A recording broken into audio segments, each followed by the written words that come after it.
Bom dia, meus amados irmãos, a paz do Senhor Jesus Cristo, dando sequência às escolas bíblicas dominicais.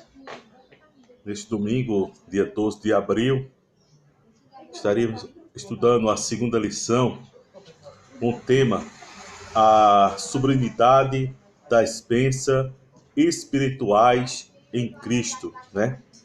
Nosso texto áureo nos vai falar sobre Bendito Deus e Pai de nosso Senhor Jesus Cristo, o qual nos abençoou com todas as bênçãos espirituais nos lugares celestiais em Cristo. Está em Efésios, capítulo 1, e o versículo 3. A verdade prática nos vai dizer: Deus nos elegeu em Cristo antes da fundação do mundo, para que desfrutássemos das bênçãos espirituais, né? A leitura bíblica está lá em Efésios, do capítulo 1, versículo 3 e 4, e o versículo 9 ao versículo 14. O objetivo geral é esclarecer as bênçãos espirituais concedidas por Jesus Cristo. Os objetivos específicos dos 3 tópicos que vão ser abordados serão: refletir a respeito da nossa posição em Cristo, evidenciar a realidade de uma vida cristocêntrica neste mundo e explicar que o Espírito Santo desempenha importante papel no plano da salvação, né? Essa lição que nós estamos estudando nesse trimestre, né? Essas bênçãos espirituais. O tema geral é a igreja eleita, redimida pelo sangue de Cristo, né? Selada com o Espírito Santo da promessa. O comentarista da lição é o pastor Douglas Batista, né? Então, eu queria, como nós estamos falando sobre a sublimidade das bênçãos espirituais em Cristo, eu queria ler com os amados irmãos o Salmo 103, versículo de 1 a 4, que diz: Dou louvores ao Senhor, ó minha alma, todo o meu ser louve ao seu santo nome. Louve o Senhor, ó minha alma, e não esqueça de nenhuma das bênçãos. Ele perdoa todos os meus pecados e tudo cura todas as minhas doenças. Ele salva a minha vida de perigos mortais e me cerca de amor fiel e se interessa por mim com muita ternura. Amém? Então, vamos trazer um resumo, meus amados irmãos, da lição de hoje, né? Falando sobre a sublimidade das bênçãos espirituais em Cristo. A nova posição do Cristo, da nova posição em Cristo. Vamos falar sobre a doxologia, as bênçãos espirituais, a nova condição, no primeiro tópico. No segundo tópico, vamos falar sobre uma vida cristocêntrica neste mundo. Primeiro subponto, a revelação do ministério. Segundo subponto, a plenitude dos tempos. Terceiro subponto, louvor da sua glória. Também vamos falar sobre o Espírito Santo, penhor da nossa herança, seguido da nosso resumo da nossa lição. Então, bênçãos espirituais. Bênçãos espirituais são superiores a qualquer outra bênção. Bênção terrena ou humana são transitórias, são passageiras, mas bênçãos espirituais, elas são eternas. A Bíblia nos diz, na palavra do Senhor, no capítulo de Mateus, no capítulo 6, no versículo 31 a 34, que ele diz: Não andeis, pois, inquieto, dizendo, que comeremos, ou que beberemos, ou que nos vestiremos, ou que nos vestiremos. Porque todas essas coisas os gentios procuram. De certo, vosso Pai Celestial bem sabe que necessitai de todas essas coisas. Mas buscai primeiro o reino de Deus e a sua justiça, e todas essas coisas vos serão acrescentadas. Não vos inquiete, pois, pelo dia de amanhã, porque o dia de amanhã cuidará de si mesmo. Basta a cada dia o seu mal. Está lá em Mateus, capítulo 6, e o versículo 31 a 34. Então, buscai ante o reino de Deus, e todas essas coisas vos serão acrescentadas. Também podemos ver isso lá em Lucas, capítulo 12, e o versículo 31. Também, buscai em primeiro lugar o reino de Deus e sua justiça, e todas essas coisas vos serão acrescentadas. Mateus 6, 33. Portanto, se já ressuscitasse em Cristo, buscai as coisas que são de cima, glória a Deus, onde Cristo está sentado à destra de Deus. Está lá em Colossenses, capítulo 3 e o versículo 1.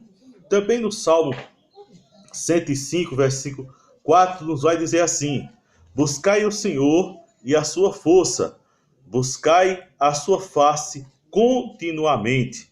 Lá no Salmo, em 1 Crônicas, capítulo 16, e o versículo 11 também vai dizer: buscai o Senhor e a sua força, buscai a sua força, face continuamente. Então, no Salmo 105, versículo 4 e 1 Crônicas, capítulo 16 e o versículo 11.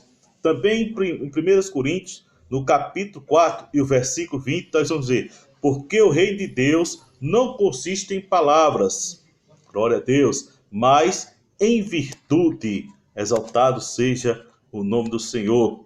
Em Lucas capítulo 9 e o versículo 2 vai dizer: envio-os a pregar o reino de Deus e curar enfermos. Está lá em Lucas 9, versículo 2. Também Lucas 17 e o versículo 20 vai dizer: interrogando pelos fariseus sobre quando havia de vir o rei de Deus, respondeu-lhe e disse: o rei de Deus não vem com aparência exterior. Glória a Deus. Por isso, meus amados irmãos, igreja do Senhor, nós temos que viver, aleluia, glória a Deus, com Cristo. Nosso corpo tem que ser verdadeiramente templo e morada do Espírito Santo, para que nós não possamos viver só de aparência. O verdadeiro cristão, ele tem que viver, glória a Deus, interiormente, exteriormente voltado para Cristo Jesus, sendo exemplo, sendo modelo da palavra de Deus. Porque lá em Sofonias, capítulo 2, versículo 3, ele nos diz: buscai o Senhor, vós todos os mansos da terra, quem pode pôr obra o seu juízo. Buscai a justiça, buscai a mansidão. Porventura, serei escondido no dia da ira do Senhor? Então, uma advertência, temos que buscar o Senhor. Glória a Deus. Cristo tem que viver em nós. Nós temos que viver na videira verdadeira. Glória a Deus. Romanos capítulo 14, versículo 17 vai dizer assim: porque o reino de Deus não é comida nem bebida, mas justiça, paz e alegria no Espírito Santo. Glória a Deus. Também, meus amados irmãos, igreja do Senhor, nós podemos ver em Mateus capítulo 6 e o versículo 20: porque onde estiver o vosso tesouro, ali também está também o vosso coração. Mateus capítulo 6, versículo 21. Mateus capítulo 6, versículo 20 já vai dizer assim: mas ajuntai tesouro do céu, onde nem a traça nem a ferrugem consome, e onde os ladrões não minam nem roubam. Glória a Deus. Mateus capítulo 6, versículo 20. Já no capítulo 6, do versículo 19 de Mateus também, nós vamos ver: não ajuntei tesouro da terra, onde a traça e a ferrugem consome, e onde os ladrões minam e roubam. Mateus capítulo 6, versículo 19. Também, em Mateus capítulo 13, versículo 44, diz: também o reino do céu é semelhante a um tesouro escondido no campo, em que um homem achou e escondeu. pelo gozo dele. Vai, vende tudo quando tem e compra aquele campo. Mateus capítulo 13, versículo 14. Nós podemos ver, meus amados irmãos, que as bênçãos espirituais são maiores que a terrena. Pedro, ele falando com o Senhor Jesus Cristo, ele dizendo ao Senhor: nós que deixamos tudo para te seguir, né? Qual a nossa recompensa? Jesus Cristo disse a Pedro: Pedro, aqui na terra 100 vezes e no porvir 100 vezes mais. Ou seja, glória a Deus, lá na eternidade é a bênção que nós temos que almejar. A bênção que temos que buscar é uma eternidade com Cristo. Isso sim é vitória, né? O apóstolo Paulo, ele falando que se nós esperarmos Cristo só nesse mundo, somos mais que miseráveis. Glória a Deus. Mas nós esperamos, glória a Deus, é a volta de Jesus Cristo para estarmos com Ele. Glória a Deus. Em Cristo Jesus, todo crente fiel tem vida, glória a Deus. Mas para ter vida, só pode ele estar em Cristo Jesus. O termo em Cristo Jesus, no Senhor, nele, ocorre 160 vezes nos escritos de Paulo, né? Dessas 160 vezes, 36 vezes nós encontramos no livro de Éfeso. Em Cristo significa que o crente vive, age e agora espera em Cristo Jesus. O novo ambiente do redimido e da vida do crente, glória a Deus, é estar em união com Cristo. O crente tem comunhão consciente com o Senhor e nesse relacionamento, sua própria vida é considerada a vida de Cristo. Manifesta através dele. Você pode ver aí Gálatas capítulo 2 e o versículo 20. Nessa comunhão pessoal com Cristo, e a coisa mais importante na experiência cristã. A união com Cristo é uma dádiva de Deus mediante a fé. A Bíblia, ela contrasta nova vida em Cristo com a velha vida, né, não regenerada em Adão.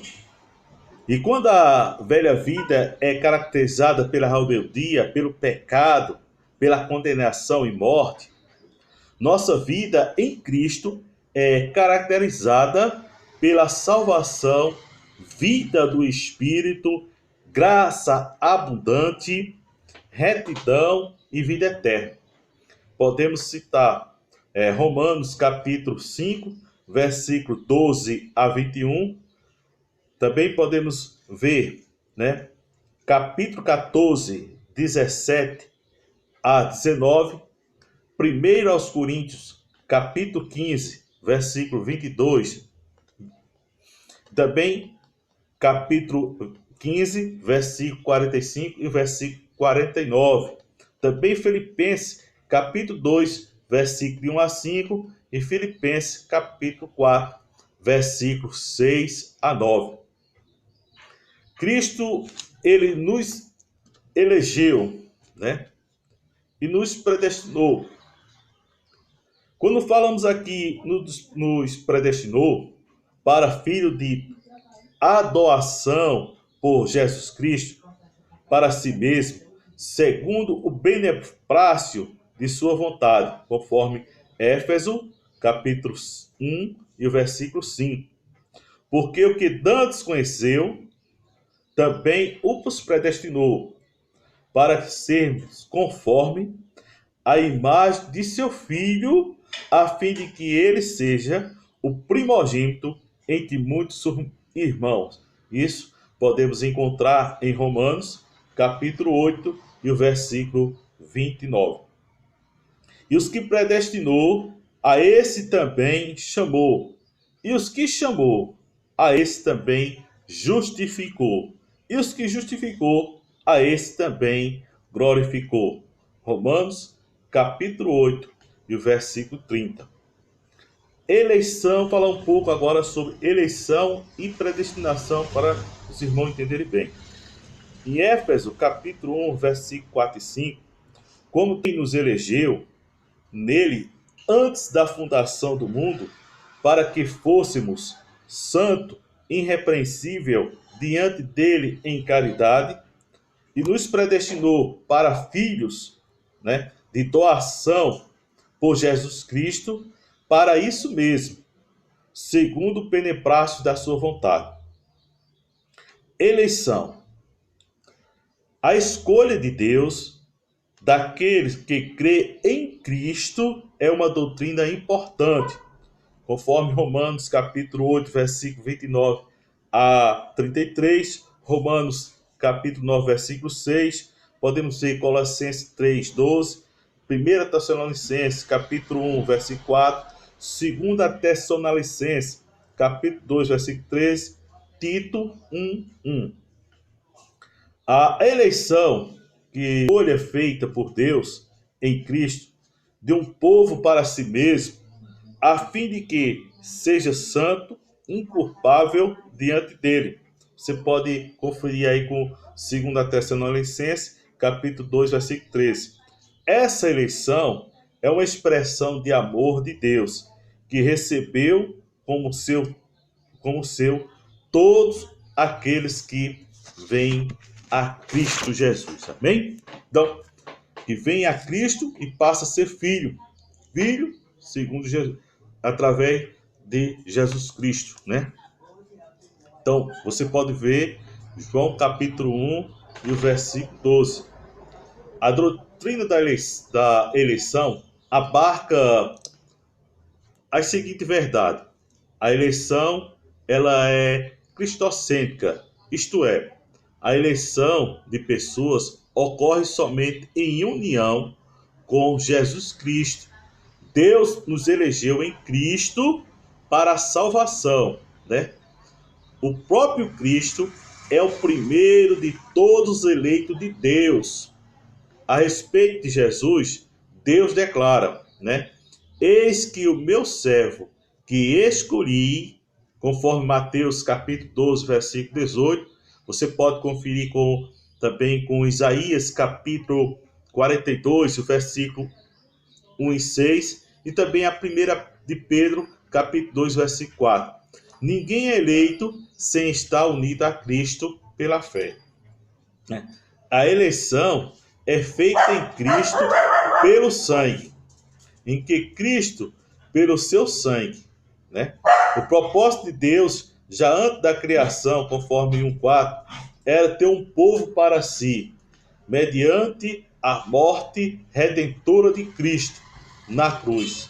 Sendo assim, a eleição é fundamentada na morte sacrificial de Cristo no Calvário para nós e para nos salvar dos nossos pecados, conforme Atos capítulo 20, versículo 28, Romanos capítulo 3, versículo 24 a 26. A eleição em Cristo é, em primeiro lugar, coletiva. Isto é, a eleição de um povo, né? Conforme 1 Pedro capítulo 1, versículo 1. Os eleitos são chamados, né? Ou seja, a ser corpo de Cristo. Minha igreja, conforme Mateus capítulo 16, versículo 18. O povo adquirido por Deus, 1 Pedro capítulo 2, versículo 9. E a noiva de Cristo, Apocalipse capítulo 21, versículo 9.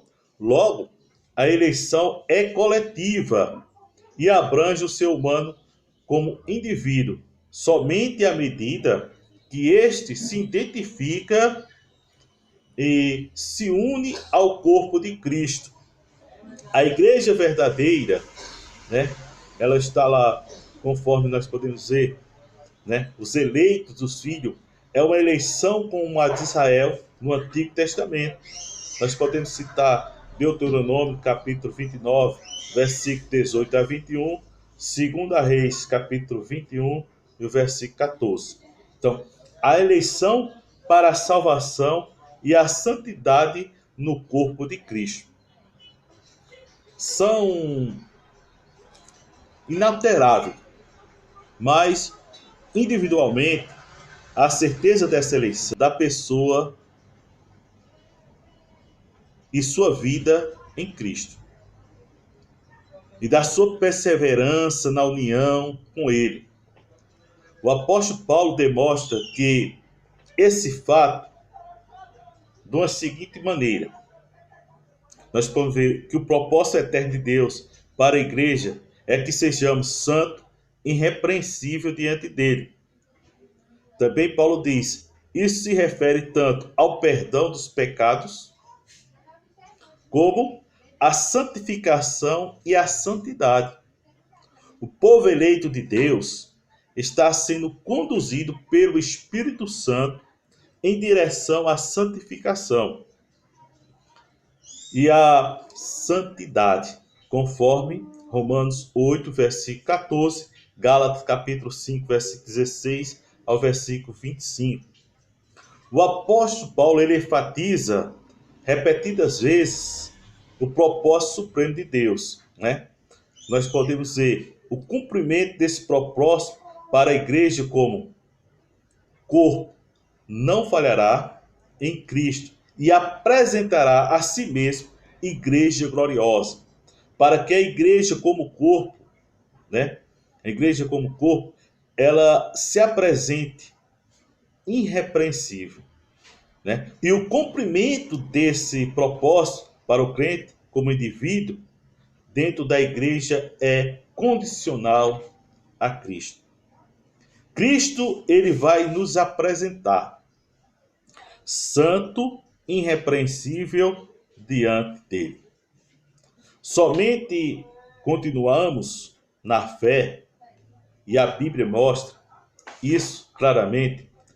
Cristo irá vos apresentar santo, irrepreensível, inculpável, se na verdade permaneceste fundado e firme na fé, e não voltando, né, ao passado ou vivendo as práticas do passado, mas voltado agora para a vida em Cristo, na pregação do Evangelho, conforme Colossenses, né, capítulo 1, versículo 22 e 23.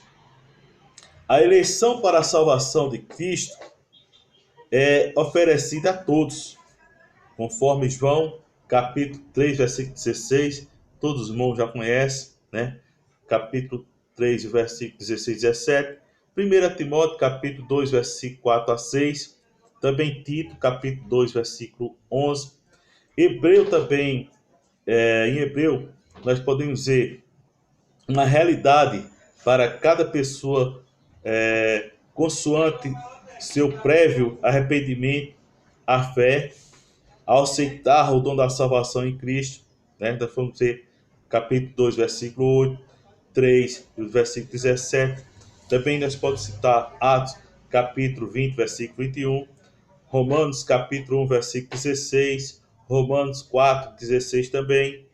Mediante a fé, o Espírito Santo admite o crente ao corpo eleito de Cristo, que é a igreja, conforme 1 Coríntios, capítulo 12 e o versículo 13. E assim se torna-se um dos eleitos.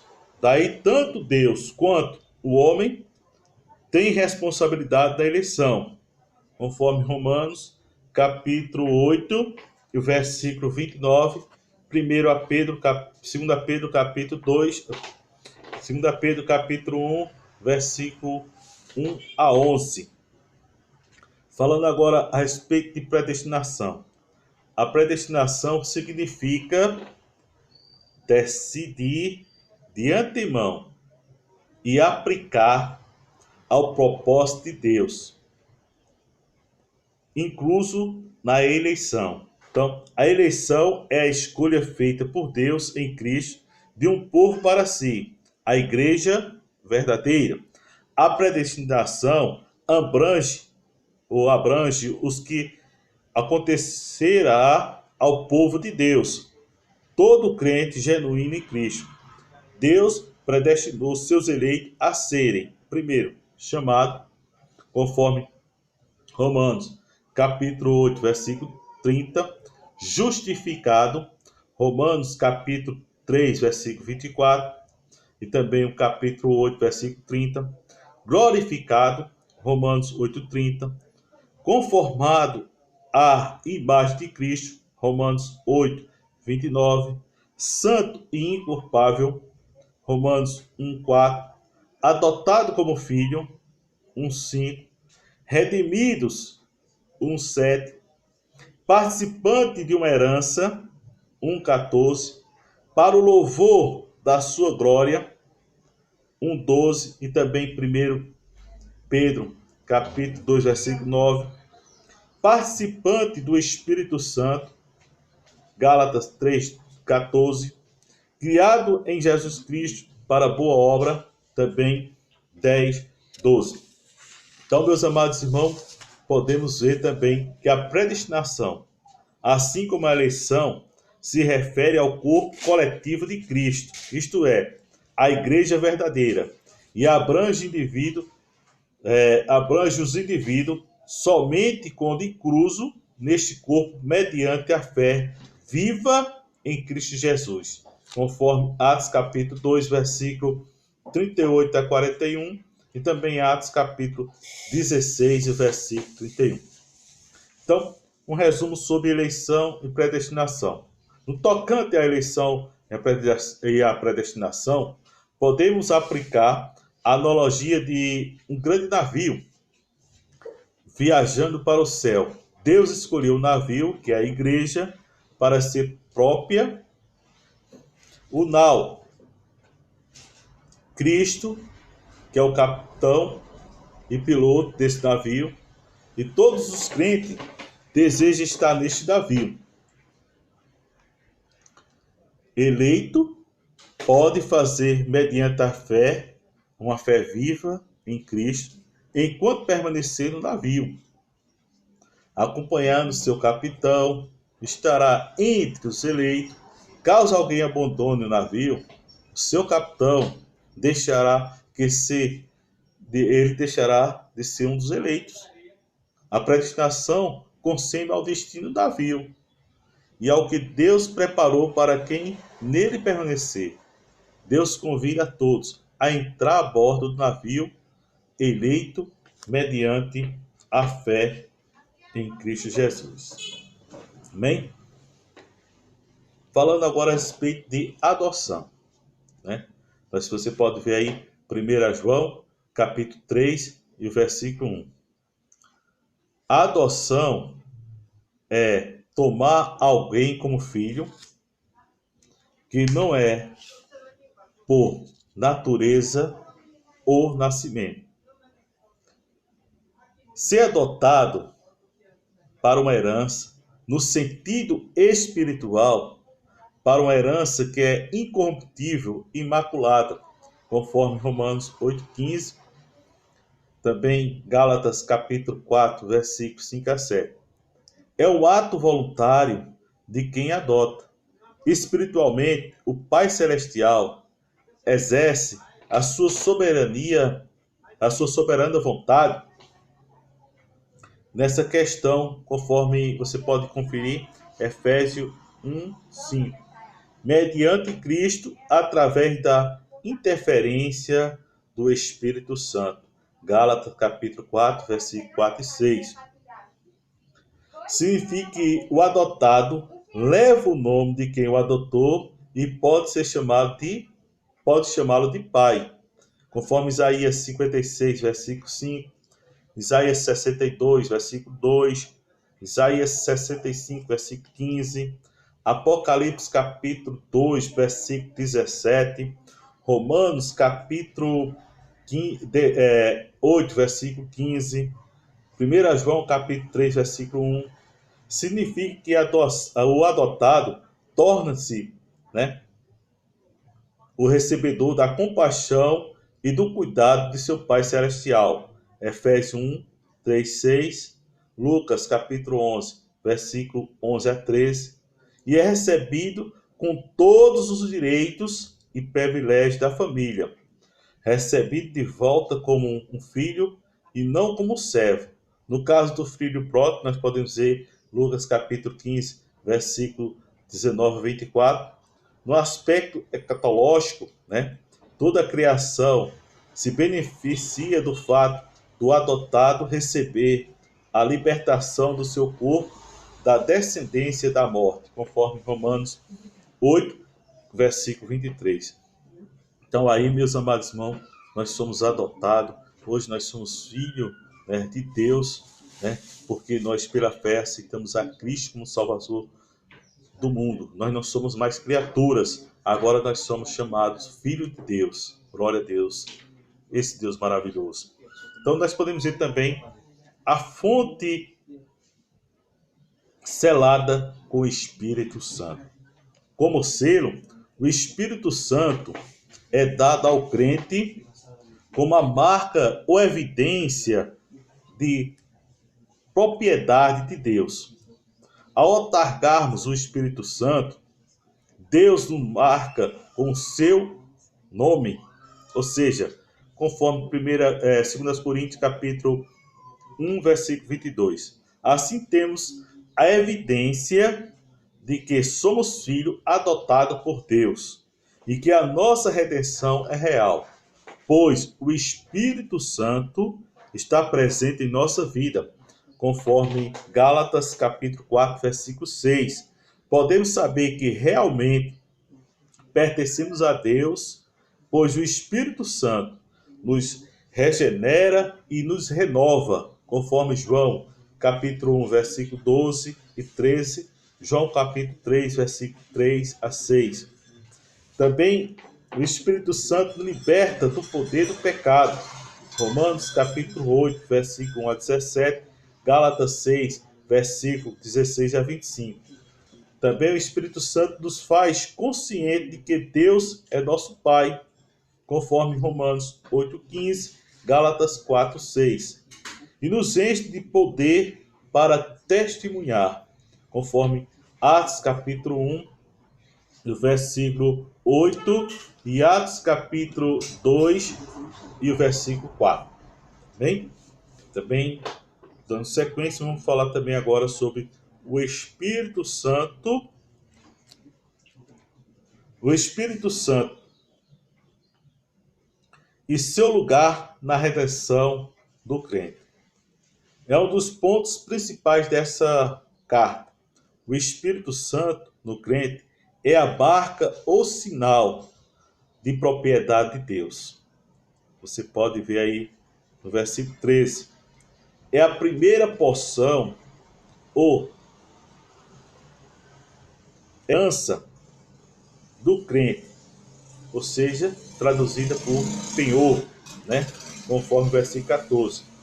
E o Espírito Santo, sabedoria de revelação, versículo 17, ajuda o crente a aproximar-se de Deus, edifica o crente como templo santo, conforme Efésios 2, 21 e 22, revela o ministério de Cristo, conforme capítulo 3, versículo 4 e 5, fortalece o crente com poder no homem interior, conforme Efésios 3,16, promove a unidade da fé cristã na completa semelhança de Cristo, conforme Efésios 4, 3 e 13, entristece-me com o pecado na vida do crente, conforme Efésios 4,30, que repetidamente enche e capacitamos o crente, conforme Efésios 5,18, e ajuda na oração e na guerra espiritual, conforme Efésios 6,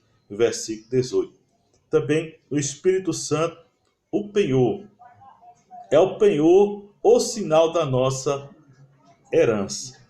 Isto é, uma primeira prestação ou parcela inicia na presente era, o Espírito Santo. É concedido ao crente como parcela ou grilhão inicial, por conta de que vamos receber no futuro sua presença e obra em nossas vidas. é uma entrada por conta da nossa herança, conforme Romanos capítulo 8, versículo 23. Confere também com 2 Coríntios, capítulo 1, versículo 22 e 2 Coríntios, capítulo 5 e o versículo 5. Também nós podemos ver que falar sobre nas minhas orações, a oração de Paulo ele diz, pelos Efésios, reflete o desejo máximo de Deus para todo crente em Cristo. Ele ora para que o Espírito Santo opere nele em maior escala, conforme Efésios 3,16. A razão dessa medida maior do Espírito é que os crentes recebam mais sabedoria, revelação, conhecimento a respeito dos propósitos redentores de Deus para a salvação presente e futura. Você pode conferir versículo 17 e versículo 18. A experiência num poder mais abundante do Espírito Santo na vida e na sua vida, conforme versículo 19 e versículo 20. Né? Seu poder para o crente, né, progredir na graça, obter vitória sobre Satanás e o pecado, dar testemunho eficaz, né, de Cristo, e usufruir a salvação final, é necessário o poder de Deus, operado através do Espírito Santo. 1 Pedro, capítulo 1, versículo 5. Esse poder é a atividade manifesta e força do Espírito Santo, operando no crente fiel. E o mesmo Espírito de poder que ressuscitou a Cristo dentre os mortos, os assentou à destra de Deus. Conforme Romanos, você pode conferir com Romanos, capítulo 8, versículo 11 a 16, capítulo 26, versículo 26 e 27, e Gálatas 5, versículo 22 ao versículo 25. Filhos da desobediência. Efésios 2, versículo 1 a 4, vai falar um pouco a respeito disso. Revela uma razão porque o cristão deve ter grande compaixão e misericórdia dos que ainda vivem em ofensa e pecado. Todo aquele que está em Cristo é controlado pelo príncipe da prosperidade, isto é, aquele que não está em Cristo, ele é dominado pelo inimigo. Sua mente é escura, né? Para que não veja a verdade que se encontra em Deus. Conforme 2 Coríntios, capítulo 4, versículo 3 e 4. Tais pessoas estão escravizadas pelo pecado e concupiscência da carne, conforme Lucas 4, 18. A pessoa interrogada, ou a pessoa que ainda não aceitou a Cristo, por causa de sua condição espiritual, não poderá compreender nem aceitar a verdade, também a parte da graça de Deus. Nós podemos citar Tito, capítulo 2, e o versículo 11 a 14. O cristão deve ver o alvo da nossa compaixão por causa da escravidão do pecado. Nós podemos citar João capítulo 3, versículo 16. Né? A pessoa em Cristo é responsável pelo seu pecado, pois Deus dá a cada ser humano, uma medida de luz e graça, com a qual possa escapar da escravidão, do pecado, mediante a fé em Cristo. Conforme João, capítulo 1, versículo 9, Romanos, capítulo 1, versículo 18 a 32, também Romanos, capítulo 2, versículo 1 a 6. Então, encerrando aqui essa lição, nós podemos concluir que nesta porção da Epístola aos Efésios, o plano divino revelado resulta na reconciliação do ser humano com Deus. por meio de Cristo, na restauração de todas as coisas visíveis e invisíveis. Ambos os propósitos devem redundar em louvor e glória ao Deus eterno. Na plenitude dos tempos, todo o desígnio divino estará plenamente executado. Amém? Deus abençoe a todos. Este é um pequeno resumo da segunda lição deste segundo trimestre, onde nós temos estudado sobre a igreja eleita, redimida pelo sangue de Cristo e selada pelo Espírito Santo de Deus.